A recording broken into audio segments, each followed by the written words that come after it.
This is Danielle Walker, reporter at SC Magazine, and we're here at RSA 2014.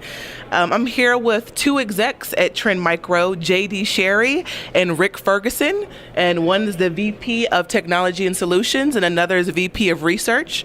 They both presented throughout the week here at RSA, and I'll start with J.D. I mean, you had some interesting stuff on critical infrastructure threats. Why is that timely right now with what's going on? Well, I think the overall theme of this year's conference seems to be how cloud is impacting all of our organizations, whether you're public sector, private sector, and critical infrastructure certainly plays a huge role of that. So 90% of the critical infrastructure labeled by the federal government is managed by the private sector, and certainly those folks are here this week trying to understand, as they move more and more things to the cloud, what should they be concerned about as far as attacks that are hitting these platforms, and then ultimately how to secure them. So we took a very, very focused approach with one of our senior threat researchers, Kyle Wilhoit, that looked at industrial control systems and looked at SCADA systems and ultimately the vulnerabilities associated with that, and how could we set up a particular infrastructure using cloud-based assets to discern how are they attacking us, who is attacking us,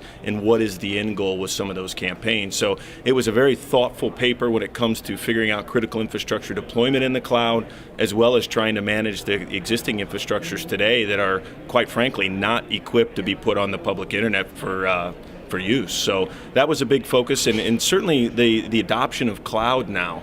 I think by the end of 2014, they're saying that we are actually going to be flipping from on-premise to cloud 51% versus 49%. It's very similar to when we quit using checks and went to debit and credit cards, right, as far as volume. So very, very focused on that, and certainly seeing a lot more CEOs at RSA this year, I think, because of a lot of the recent breaches and visibility, huge themes for them to understand what's going on so they can have educated, informed questions of their CISOs and their CIOs when they go back to their organizations this week. So some of these execs that may be showing up that maybe weren't here in years past, NIST released the cybersecurity framework, which was well anticipated. I mean, what are they going to be able to do with that? Do you think it'll be a good guidance for them, or will it help them a great deal?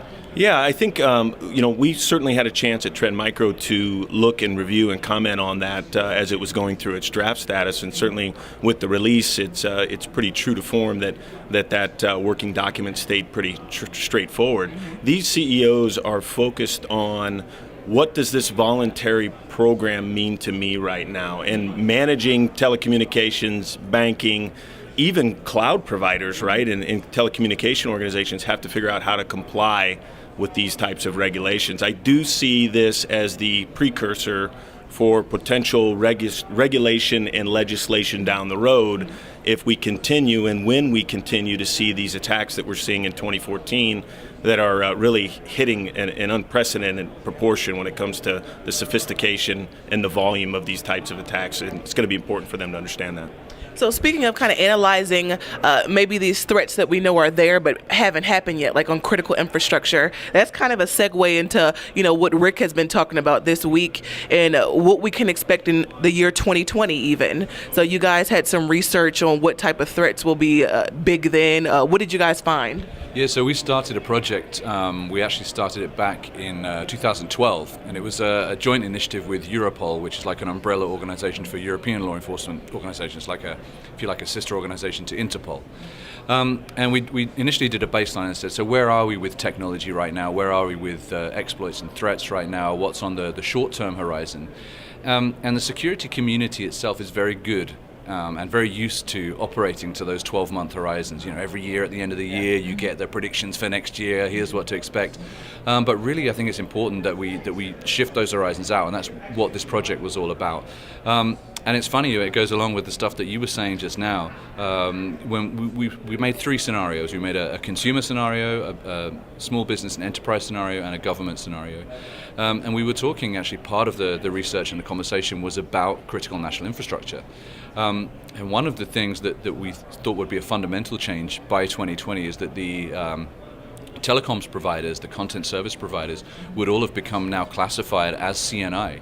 So it's going to be over and above, the water treatment stuff and the electricity stuff and the nuclear industry. The telecoms industry and the communications is the backbone of how all the rest of that stuff is working by 2020.